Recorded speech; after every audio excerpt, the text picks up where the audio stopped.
오늘 이 시간 함께 나눈 말씀의 본문은요, 예수님의 천국 비유 중에 가장 마지막 부분에 해당되는 말씀입니다. 바로 그물 비유입니다.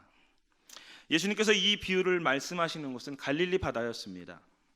지금 예수님 앞에 몰려든 수많은 사람들, 그리고 그 무리 앞에서 말씀을 전하시기 위해서 지금 예수님께서는 갈릴리 바닷가에 배를 띄워두고 또 그 배 위에 앉으셔서 해변가에 있는 사람들에게 말씀을 전하셨습니다. 여러분들도 한번 상상해 보십시오. 우리에게는 낚시가 취미생활일 정도는 모르겠지만 그 당시 갈릴리 바닷가 주변에 모여든 사람들은요, 바다와 더불어 살고 바다와 더불어 먹는 그러한 삶을 살았을 것입니다.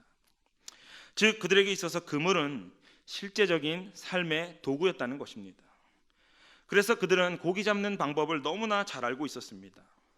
또한 그물을 손에 든 그 어부의 마음, 그 그물을 던지는 어부의 마음, 그리고 그 그물을 물 밖으로 끌어올리는 그런 어부의 마음을 피부로 느끼고 또 경험으로 알았을 것입니다.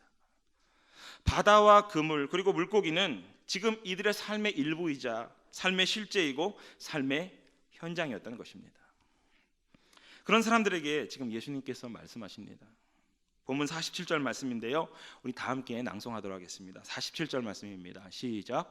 또 천국은 마치 바다에 치고 각종 물고기를 모는 그물과 같으니. 지금 예수님께서는 하늘나라 천국은 바다에 그물을 던져서 온갖 고기를 잡아 올리는 것과 같다.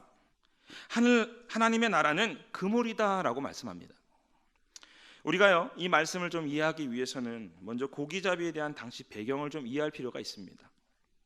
당시에는요, 그물로 고기를 잡는 방법이 두 가지가 있었습니다.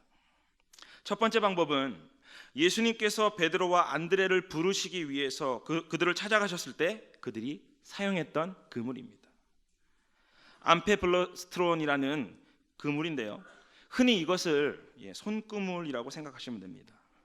손으로 그물을 잡고 그리고 위에서 그물을 던지면요, 우산처럼 그물이 펼쳐지면서 고기를 잡습니다. 그리고 그 그물을 싸잡아서 다시 고기를 끌어올리는 것입니다. 대부분 이 그물법을 사용할 때는 그 주변 지역에 가장 많이 서식하는 특정 물고기를 잡고자 할 때 사용을 합니다. 다시 말해 목표물이 있다는 것입니다. 타겟이 있다는 것입니다. 두 번째 방법으로는 오늘 본문에 나타난 사게네라는 그물입니다. 이것은 저인망 그물법으로 손그물보다는 훨씬 큰 그물을 바다나 호수에 던져놓고 여러 사람이나 여러 배가 그 그물로 바닥을 긁듯이 모두 끌어들입니다. 이런 저인망을 이용한 고기잡이는요, 움직이는 배를 그물을 끌어 그곳에 있는 모든 고기를 잡는 방식이기 때문에 그곳을 지나는 모든 종류의 고기를 잡을 수 있다는 것입니다. 이러한 그물법을 사용하게 되면 이 물고기를 대량으로 잡을 수 있을 뿐만 아니라 특정 고기만이 아닌 여러 가지 고기들과 또 바다 생물들은 한꺼번에 몰아올 수 있는 그러한 특징을 가지고 있습니다. 그래서 이 저인망 그물법으로 고기를 잡으면 그물을 무태 끌어다가 고기의 품질에 따라 좋은 고기와 나쁜 고기를 구분하게 됩니다. 여러분, 예수님께서는 하나님의 나라와 천국을 왜 이 그물을 비유해서 말씀하신 것일까요?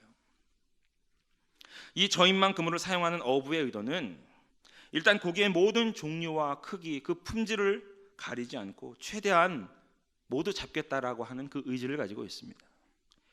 어부가요, 바다에 이 그물을 내릴 당시에는 편견을 갖지 않습니다. 어떤 특정한 것을 위해서 다른 것을 제한하거나 제한시키지 않습니다. 물고기의 상태가 어떤지 그물을 내릴 때는 염두에 두지 않는다는 것입니다. 사랑하는 여러분, 복음이 우리들에게 그렇습니다. 십자가 앞에서는 차별이 없습니다. 차이가 없습니다. 은혜를 받을 만하고 변화의 가능성이 있는 사람에게만 그 복음이 들려지지 않는다는 사실입니다. 제법 공부했고 제법 갖추고 또 제법 생겼고 제법 잘 나가 보이고 괜찮아 보이는 사람에게만 그 말씀을 전하게 하지 않으셨다는 것입니다. 무시하고 거절하고 무례한 사람들에게도 하나님께서는 그분의 구원의 팔을 펼치고 계십니다. 우리의 인생이 그 어떤 변화에 대한 가능성도 가지고 있지 않을 때 하나님께서는 그분의 품으로 우리 인생을 이끌어 가신다는 것입니다. 우리의 인생을 부르십니다. 우리가 아직도 죄인 되었을 때에, 우리가 아직도 연약할 때에 우리가 그 십자가의 복음을 들었다는 것입니다. 바로 이것이 우리 인생의 어부이신 주님의 마음입니다. 만약 이런 시작이 없었다면 우리 중에 그 누구도 이 자리에 앉아 있을 사람이 없었을 것입니다. 여러분, 사실 하나님의 입장에서 복음은요, 처절한 사랑의 결정체입니다. 하나뿐인 아들을 비참한 십자가의 죽음 앞에 내어준 희생적 사랑이라는 것입니다. 그러니까 얼마나 존중받고 싶으셨겠습니까? 얼마나 이 복음에 세상의 그 어떤 것과도 견줄 수 없고 비교할 수 없는 가치로 이해되기를 바라셨겠습니까? 그런데 어떠합니까? 오히려 만든 피조물로부터 천대를 받으십니다. 이 숭고한 십자가의 복음이 무시를 받고 거절을 받고 조롱을 당하고 짓밟혔다는 것입니다. 먼지와 같은 피조물인 사람이 하나님의 콧김으로 불면 날아갈 죄인들이, 그 코에 호흡으로 인생을 사는 사람들이 자기를 만드신 창조주를 향해 미움과 분노를 드러냈습니다. 복음을 짓밟고 무시하고 대적하며 거역했습니다. 여러분, 한번 생각해 보십시오. 우리가 인간관계를 한번 돌아보자면요, 사람은요, 자기 거절감을 다루는 방법을 보면 그 사람의 인격을 알 수 있습니다. 좀 그렇더라고요. 사람이 거절감을 느끼면요, 자신의 분노를 모두 타당한 것으로 만들어 버립니다. 제대로 대우를 받지 못하거나 조금만 서운해도 이성을 잃습니다. 왜요? 자기 자신이, 내 자신이 너무나 중요하기 때문에 그러한 반응을 보이는 것입니다. 여러분도 한 번쯤은 들어보셨을 것입니다. 섭섭마귀 들어보셨죠? 호암 마마보다도 무섭다는 섭섭마귀. 이 섭섭이에게 마음이 붙잡히면 여러분 정말 걷잡을 수 없이 무너집니다. 근데 우리가 거절감이나 존중받지 못한 태도를 우리 안에서 제대로 다루지 못할 때, 더 나아가서는 그런 사람들이 권력을 가질 때 여러분 이 감정은요 더 무서워집니다. 왜냐하면 재력이나 지위나 어떤 힘을 소유하면 그때는 상대를 제압하는 도구로 그 힘을 사용하기 때문입니다. 더 철저히 무시합니다. 그리고 더 철저히 자기 힘을 과시합니다. 그런데 여러분, 우리 하나님은 어떠셨습니까? 세상의 모든 권세의 주관자 되신 그분께서 독생자 아들을 아낌없이 우리에게 내어주시고 그 복음을 거절하는 자들을 향해 끝까지 참으셨다는 것입니다. 그런데 놀라운 것은 우리에게 이러한 미움과 거역과 또 거절과 천대를 받으신 분이 세상을 향해, 만민을 향해 이렇게 외치신 것입니다. 하나님이 세상을 이처럼 사랑하사 독생자를 주셨으니 이는 저를 믿는 자마다 멸망치 않고 영생을 얻게 하려 함이라. 여러분, 그 누구도 제외시키지 않고, 그 누구도 배제시키지 않고, 소외시키지 않고, 차별하지 않고 모든 이들에게 이 십자가의 복음을 전하셨다는 것입니다.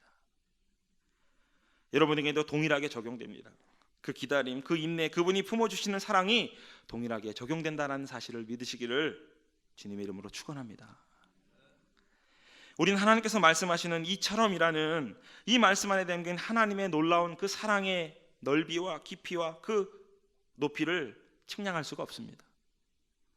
그냥 어떤 사람, 어떤 민족, 어떤 나라, 좁은 영역에 제한되지 않고 그 사랑은 이방의 죄인에게로 흘러넘쳤다는 것입니다. 자기를 거역하고 미워하고 대적하는 그 죄인에게로 말입니다. 여러분, 대체 하나님은 어떤 분이실까요? 하나님께서는 십자가 앞에서 어떠한 제한도 차별도 또 차이도 구분도 하지 않으시고 그 품으로 모든 이들을 부르시고 끌어안으셨습니다. 저는 이 말씀 속에서 하나님의 사랑과 그 인자하심의 크기가 얼마인지를 보게 됩니다. 대체 하나님은 어떤 분이실까? 어떤 분이시길래 이것이 가능할까? 제가 이 질문을 묵상하고 묵상할수록 이 질문 속에 저의 인생이 너무나 안전하게 느껴지는 것입니다. 아, 이런 분이 내 아버지가 되시는구나. 이런 분이 지금 내 인생을 이끌고 계시는구나. 사랑하는 여러분, 우리 하나님 아버지는 이런 분이십니다. 선함과 인자와 자비가 영원하신 하나님이십니다. 아침마다 새로운 사랑으로 우리를 찾아오시는 분이십니다. 이런 하나님께서 우리의 인생을 그분의 품 안으로 이끌고 계시는 것입니다. 여러분, 우리를 사랑하시는 아버지의 성품이 우리의 평안을 말해주는 것입니다. 그분의 성품 안에 우리의 소망이 있고 우리의 미래가 있습니다. 여러분 믿으십니까? 우리 안에 있는 모든 불안과 두려움이 소멸될 수 있는 모든 두려움의 해독제는 바로 하나님의 사랑 안에 있다는 것입니다. 그분의 성품이 우리 인생의 모든 염려와 근심과 걱정과 두려움을 소멸시키는 거룩하신 영광의 불인 줄 믿습니다. 오늘 우리가 이 말씀 안에서 그 사랑 안에 잠기고 그 은혜 안에서 자유와 평안을 누리게 되는 거룩한 은혜가 있게 되시기를 주님의 이름으로 축원합니다. 우리가 그런 마음을 가지고요, 이 말씀을 함께 바라보셨으면 좋겠습니다. 이러한 주님의 마음이 우리들에게 전해지기를 소원합니다. 그렇다면 우리의 인생을 그분의 품 안으로 이끌고 계시는 주님께서 오늘 본문의 비유를 통해서 우리에게 무엇을 깨닫기를 원하실까요? 우리 함께 은혜를 나누기를 원합니다. 첫 번째로 이것입니다. 하나님의 역사의 손이 임하는 것을 우리는 기억해야 합니다. 우리 본문 47절 말씀인데요, 오늘 다시 한 번 더 합독하도록 하겠습니다. 47절입니다. 시작. 또 천국은 마치 바다에 치고 각종 물고기를 모는 그물과 같으니. 아멘. 지금 함께 합독한 이 41절 말씀을요, 조금은 다른 측면으로 좀 보기를 원하는데요, 그 다른 측면은 이것입니다. 어부의 그물, 다시 말해서 이 어부의 손에 잡히는 물고기의 입장입니다. 여러분, 처음 이 물고기들이 저인망 그물에 잡히면요, 그들이 지금 그 그물 안에 들어와 있는지 바다 한가운데 있는지 모릅니다. 왜냐하면 운신의 폭이 넓기 때문입니다. 활동성이 충분하게 주어지기 때문입니다. 거대한 그물망이 바다 한가운데를 지나갈 때는 아직 그 그물이 조여지거나 무태 올려지지 않았기 때문에 자신들이 지금 어부의 손에 잡혔는지 아닌지를 모른다는 것입니다. 그래서 그 물고기는 그 거대한 그물 안에 바다에서 헤엄을 치듯이 똑같이 움직입니다. 자신의 운명을 내다볼 수 없습니다. 그물 안에서의 시간이 별반 다르지 않습니다. 지금 자신의 운명이 누구의 손에 있었는지 모른 채 그 시간을 보내게 됩니다. 사랑하는 여러분, 우리의 인생도 그렇습니다. 우리에게도 이러한 시간들이 있습니다. 그물의 아기가 점점 조여들여서 물고기의 움직임이 완전히 제압되기 전까지 그 시간 말입니다. 그것은 바로 무태 끌어올려지기 전까지의 시간이라는 것입니다. 그냥 흘러가는 대로 살아갑니다. 물살에 몸을 맡겨 흘러가는 대로 살아갑니다. 혹시 여러분들의 삶이 그렇지 않으십니까? 정해진 시간표 안에서 우리의 삶의 주관자와 주권자 되시는 그분의 개입과 또 일하심을 잘 인식하지 못한 채 살아갑니다. 하루하루를 그냥 흘려보냅니다. 그저 그 안에서 오늘은 무엇을 마실까? 오늘은 무엇을 먹을까? 내가 무엇을 해야 되나? 고민하며 살아갈 뿐입니다. 실제로 오늘 말씀에서 그것을 보여주고 있습니다. 이 시간의 경계 전까지 자유가 허용이 됩니다. 즉 의지대로 살 수 있다는 것입니다. 많은 것이 허용되고 많은 것이 기다려지는 시간입니다. 다시 말해서 인생의 유예기간이 있다는 것이죠. 주권이 느껴지지 않습니다. 그리고 개입이 없고 관여가 없이 느껴지는 시간, 그래서 그 안에서 자유가 보장되는 시간이 있는 것입니다. 여러분, 이때 사람들이 무엇을 추구하게 되는지 아십니까? 그들이 의식하든 의식을 하지 못하든 사람들의 마음을 이끄는 보이지 않는 힘이 있습니다. 그것이 바로 욕심입니다. 사람들은 그때 욕심에 이끌려서 살아갑니다. 여러분, 아담과 하와도요, 에덴에서 자유와 풍요를 누리며 살아갔습니다. 하나님께서는 그들에게 모든 것을 주셨습니다. 그런데 바로 그런 시간 속에서 아담과 하와가 추구했던 것이 무엇이죠? 바로 욕심이었습니다. 모든 것이 다 주어졌는데, 모든 것을 다 누릴 수 있었는데 욕심에 끌려서 살아갔다는 것입니다. 아, 저거 먹고 싶다. 저거 먹으면 하나님처럼 눈이 밝아져서 선과 악을 구별할 수 있고, 아, 지혜를 얻고 싶다. 그래서 더 절대적인 권위와 권세를 얻고 싶다. 이미 주셨음에도 불구하고 더 갖고 싶은 것, 끝없는 욕망, 여러분, 이것이 원죄의 본질 아니겠습니까? 하나님은 그들에게 모든 것을 다스릴 권세를 주셨습니다. 여러분, 아담에게요, 동물들을 지나가게 하시고 그 이름을 불러주게 하셨다라는 것이 무엇을 의미하시는지 아세요? 그것은 바로 본질을 규명하게 하셨다라는 것입니다. 그 본질을 알 수 있는 권세와 권세를 부여하셨다라는 것입니다. 모든 것을 다 누려라, 모든 것을 다 누려라 말씀하시며 생명으로 왕노릇하는 삶을 허락하셨습니다. 다만 선악과를 통해서 하나님이 다스리신다는 그분의 주권을 표현하신 것입니다. 왕 같은 제사장처럼 모두 다 다스려라. 그러나 한 가지만은 기억해라. 너는 내가 다스린다. 그런데 그들은 욕심의 눈이 멀어서 그 고난을 침범합니다. 그것이 바로 첫사람 아담에게 주어진 인생의 문제였고 오늘 우리의 문제라는 사실입니다. 그래서 야고보서 1장 15절 말씀은 우리에게 이렇게 말씀합니다. 욕심이 잉태한즉 죄를 낳고 죄가 장성한즉 사망을 낳느니라. 여러분, 우리에게 자유가 주어지면 우리는 자연스럽게 욕심을 향하게 된다는 것입니다. 이것이 우리의 본성입니다. 그리고 그 마침은 결국 죽음이라는 것입니다. 여러분, 물숨이라고 하는 다큐멘터리 영화가 있습니다. 좀 오래된 영화인데요. 이 영화는 제주 우도에 있는 해녀들의 삶을 한 6년간 집중해서 또 취재해서 만든 다큐입니다. 저는 이 영화를 보며 바닷속의 해녀들에게도 계급이 있다는 사실을 처음 접하게 되었습니다. 상군, 중군, 하군 이런 계급이 있습니다. 그리고 해녀들은 소위 말하는 물질을 하면서 스스로 알게 되는 것이 있는데 그것은 바로 바다가 어느 깊이까지 자신을 받아들여 주는지, 그래서 자신이 어느 계급에 속하는지를 깨닫게 된다고 합니다. 근데 그 계급을 결정짓는 것이요, 바로 숨입니다. 숨의 길이입니다. 물속에서 숨을 참는 숨의 길이에 따라서 바다의 깊이가 달라지고 수확하는 해산물이 달라지고 이것이 곧 수입으로 이어집니다. 그들의 숨은 태어날 때부터 정해져 있기 때문에 중군, 하군이 아무리 노력을 해도 결코 상군이 될 수 없다라고 이야기합니다.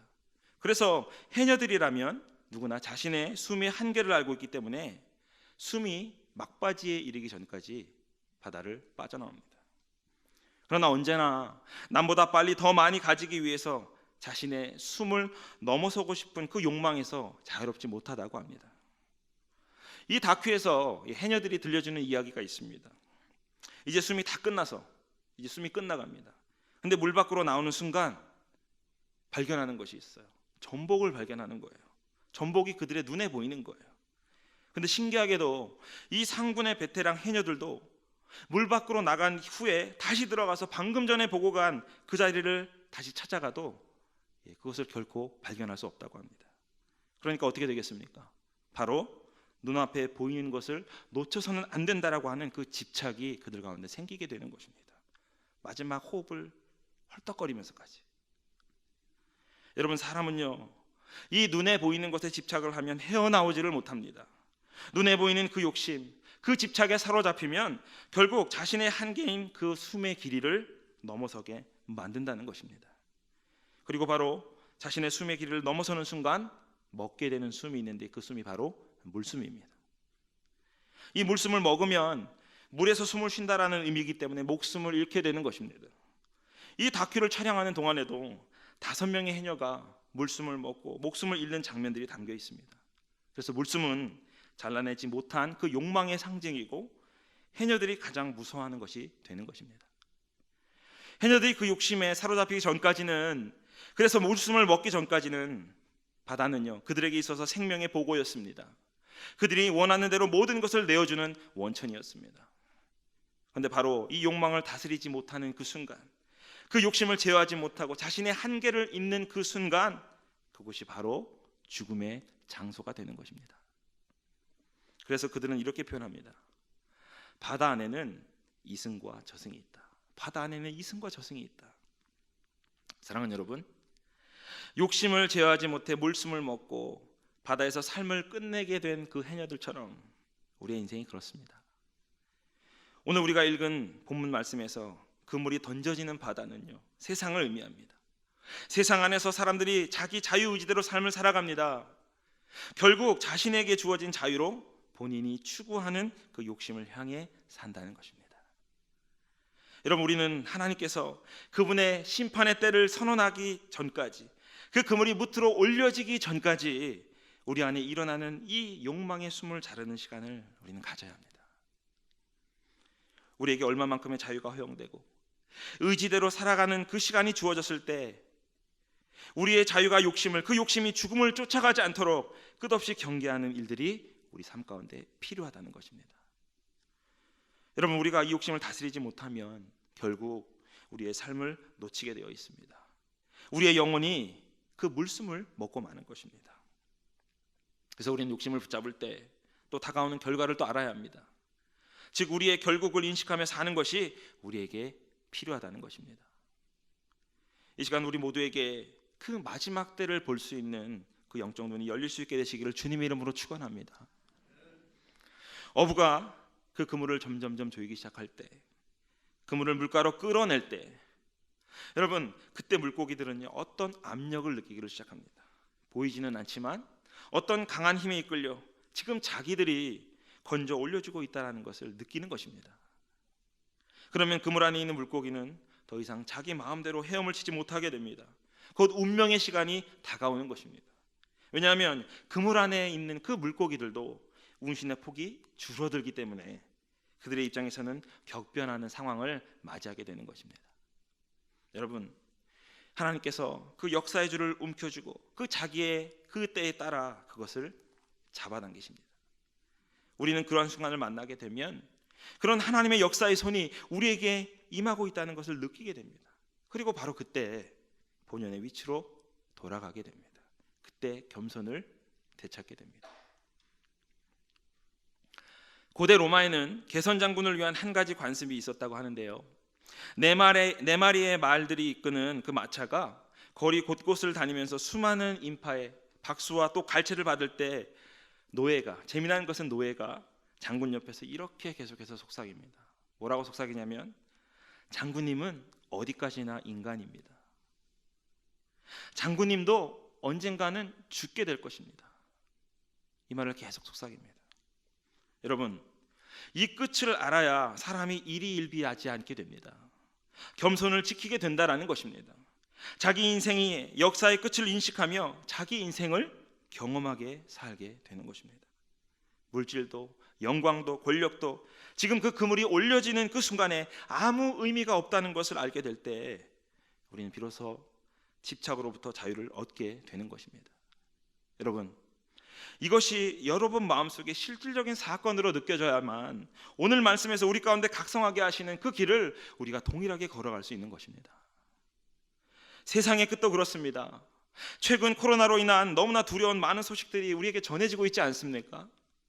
그 외에도 이상기온으로 지진, 화산 폭발, 쓰나미 등 지금 지구의 날씨도 하나님의 손 안에서 점점 그 운신의 폭이 줄어들고 있다는 사인인 것입니다. 하나님께서 역사의 줄을 당기고 계시다는 사인인 것입니다. 우리의 삶의 종말도, 여러분, 인류의 종말도 어부의 뜻에 따라 그물이 끌어올려지는 그날은 반드시 오게 됩니다. 사랑하는 성도 여러분, 바로 이것을 기억하고 살아야 우리의 삶의 문제가, 우리 신앙의 문제들이 풀어지게 되어 있다는 사실을 꼭 기억하실 수 있기를 주님의 이름으로 축원합니다. 경영학의 아버지라고 불리는 피터 드래커는 이렇게 이야기했습니다. 우리는 10분 후와 10년 후를 동시에 생각해야 한다. 10분 후와 10년 후를 동시에 생각해야 한다. 즉, 지금 나의 선택이 순간의 즐거움만을 위한 것이냐, 아니면 미래의 행복도 위한 것이냐, 그것을 생각하고 선택과 결정을 하라는 것입니다. 더 본질적으로는 잠시 잠정적이고 일시적인 것에 근거해서 영원하고 거시적인 것을 놓쳐서는 안 된다는 것입니다. 사랑하는 여러분, 지금 눈앞에 보이는 그 사실에 급급해서만 인생을 살지 마십시오. 보여지는 것에 마음을 빼앗기지 마십시오. 동의하십니까? 여러분, 현재에 쫓기지 마십시오. 세상과 주변의 필요에 지나치게 민감할 필요가 없습니다. 왠지 아세요? 하나님은 한 번도 현실 감각을 가지고 인생을 살라고 말씀하신 적이 없기 때문입니다. 기억하십시오. 믿음의 사람들은 영적인 감각을 가지고 그 인생을 사는 것입니다. 보이지 않아도 계시는 분이 있고 느껴지지 않아도 그분은 역사하고 계십니다. 이 하나님 나라와 그분의 주권에 대한 이 거시적인 안목을 가지고 여러분들의 인생을 경영하는 하나님의 사람들 되실 수 있기를 주님의 이름으로 축원합니다. 지금 우리가 인정하든 우리가 느끼든 아니면 느끼지 못하든 인정하지 않든 역사의 그물은 점점 조여오고 있습니다. 하나님께서 그 역사의 그물을 잡아당기실 때는요, 많은 변화들이 지금보다 더 많이 일어날 것입니다. 우리에게 아직 시간이 남아있을 때 우리는 마지막 무트로 올려져서 판단받게 된 그날을 기억하고 오늘을 살아야 할 것입니다. 그것이 우리의 인생을 가장 지혜롭게 사는 방법입니다.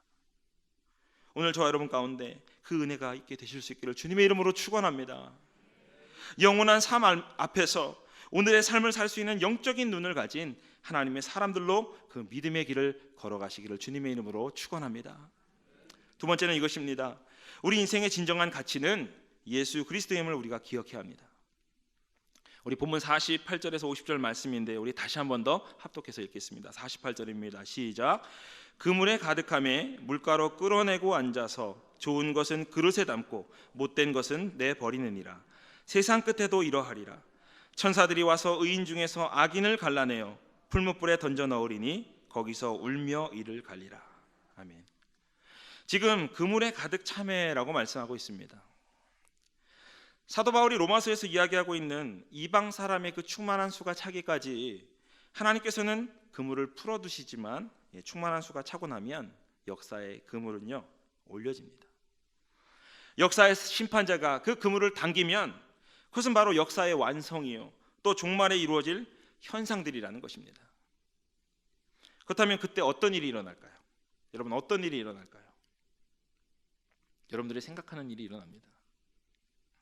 좋은 고기는 바구니에 담고 나쁜 고기는 버립니다. 세상 끝날도 이렇게 된다는 것입니다. 그러니까 어떻습니까? 그냥 우리가 살다가 죽으면 끝나는 것이 아니라는 것입니다. 우리가 산 대로 심판받게 될 것입니다. 그렇다면 좋은 고기는 어떤 고기일까요? 좋은 고기. 요한복음 21장에 보면 예수님께서 제자들에게 질문을 던지는 장면이 나옵니다. 밤새 그물을 내린 베드로에게 물으시는 장면입니다. 요한복음 21장 5절 말씀인데요, 제가 낭송해 드리겠습니다. 예수께서 이르시되 얘들아 너에게 고기가 있느냐? 대답하되 없나이다.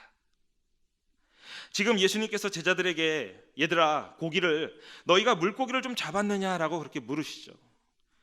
그들은 어떤 대답을 합니까? 예, 예수님 한 마리도 잡지 못했습니다라고 대답합니다. 예수님의 질문 속에 등장하는 이 물고기라는 단어는요 방대한 성경 가운데 유독 이 본문에만 유일하게 사용된 단어입니다. 일반적으로 이 물고기를 의미하는 헬라어 단어는 여러분들이 잘 알고 있는 익투스라는 단어입니다. 신약 성경에서 나타난 이 물고기는 원문에 모두 다 이 단어로 기록이 되어 있습니다. 그런데 딱 한 군데 예외가 있는데 바로 이 말씀입니다. 예수님께서 제자들을 향해서 너희에게 고기가 있느냐라고 물으실 때 익투스가 아니라 프로스파기온이라는 단어를 사용하셨습니다. 예수님께서 딱 한 번 사용하신 단어입니다. 이 단어의 뜻은 원래 물고기란 의미가 아닙니다. 물고기란 의미가 아니라 식탁에 올려지는 진미, 즉 진귀한 음식을 가리키는 단어입니다. 그물에 걸리기는 했는데 쓸모가 없어서 방생하거나 버려지거나 태워지는 그런 고기 말고 시장에 내다 팔아서 지금 시장에 내다 팔아도 좋은 값어치를 할 수 있는 식탁에 진미로 올려질 수 있는 그런 고기가 있느냐라는 질문인 것입니다. 여러분 예수님께서는 지금 제자들을 향해서 지금 너의 인생에 진정한 가치와 의미가 있느냐, 진짜 기쁨과 진정한 소망이 있느냐라고 물으신 것입니다.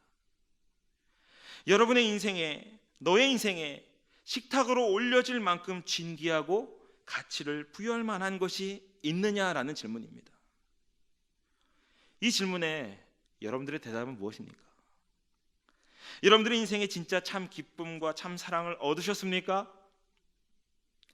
여러분들의 인생에 진정으로 귀한 것을 얻으셨습니까?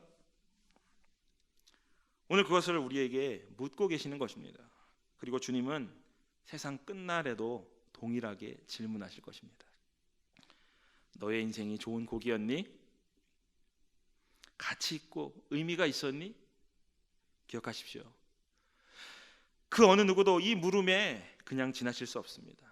그렇기 때문에 바로 이 질문에 대한 답을 가지고 우리는 살아야 하는 것입니다. 사랑하는 성도 여러분, 우리가 그 순간에 설명할 수 있는 우리 인생 최대의 가치는 무엇이겠습니까? 주님이 우리 가운데 그렇게 질문하셨을 때 우리가 대답할 수 있는 우리 인생 최대의 가치와 의미는 무엇이겠습니까? 예수 그리스도밖에 없습니다. 예수 그리스도밖에 없습니다. 여러분 사실을 믿으십니까? 다른 어떤 것으로 우리 인생의 의미를 설명하시겠습니까? 세상에서 성공적인 삶을 산 것이요? 부와 명예를 얻은 것이요? 아니면 여러분의 선행으로 여러분의 의를 증명하시겠습니까? 여러분, 그 앞은요, 주님의 불꽃 같은 판단의 눈빛 앞에서는 도덕적이고 윤리적인 삶으로도 통과할 수 없는 길입니다. 그때는 아무것도 중요하지 않습니다. 주님의 불꽃 같은 눈앞에서 우리의 인생은 마치 벌거벗은 듯이 모든 것이 드러나게 될 것이기 때문입니다. 그러나 단 한 가지, 우리가 그분의 눈길 앞에서 결코 부끄러움을 당하지 않을 수 있는 우리의 의의 옷 대신 예수 그리스도, 하나님께서 십자가에서 자기 사랑을 확증하신 그분의 그 사랑을 받아들인 그 믿음만이 모든 것에 답이 될 수 있을 것입니다. 여러분들의 그 삶이 아무리 높고 완전할지라도 그때에는요, 예수 외에는 아무것도 중요해지지 않습니다. 우리를 판단하시는 우리의 인생의 어부의 기준이 바로 그것이기 때문입니다. 심판의 주이신 하나님의 선택은 오직 예수 그리스도에 근거하기 때문입니다. 사랑하는 사랑 믿음의 성도 여러분, 그리스도로 옷 입으십시오. 오직 그분을 사랑하고 그분을 믿는 믿음이 여러분 인생 전부를 설명하는 전부가 되게 하십시오. 우리의 삶에는 오직 예수 그리스도밖에 없습니다.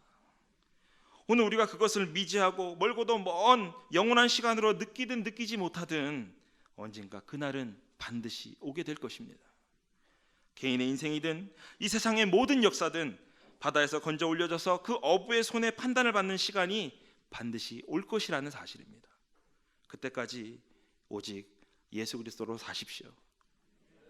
예수를 추구하며 살아가시기 바랍니다. 그리고 기억하십시오.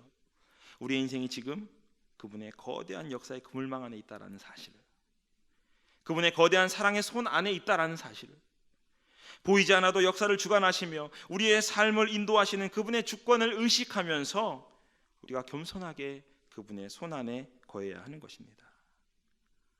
우리가 인생을 이렇게 살면요, 모든 것이 가벼워집니다. 많은 사람의 마음을 만족시킬 필요가 없습니다. 왜냐하면 유일하게 주님의 마음에 합한 삶을 살기만 하면 되기 때문입니다. 그때 주님이 우리에게 말씀하실 거예요. 너의 대적으로 하여금 내 친구가 되게 하리라. 바로 하나님과 화목한 자에게 주시는 은혜입니다. 사랑하는 여러분, 모든 상황과 환경 가운데 여러분 어떻게 사시겠습니까? 하나님의 마음에 합한 삶으로 내 인생이 그분 손에 있다라는 그 겸손한 의식으로 우리가 인생을 살 때 하나님께서 저와 여러분들의 삶을 인도하실 뿐만 아니라 우리의 인생에 판단받는 그 순간 하늘의 상급으로 여러분들의 인생을 영화롭게 하실 줄로 믿습니다. 그 은혜의 축복이 저와 여러분들의 복된 삶 가운데 가득히 넘쳐나게 되실 수 있기를 주님의 이름으로 간절히 축원합니다.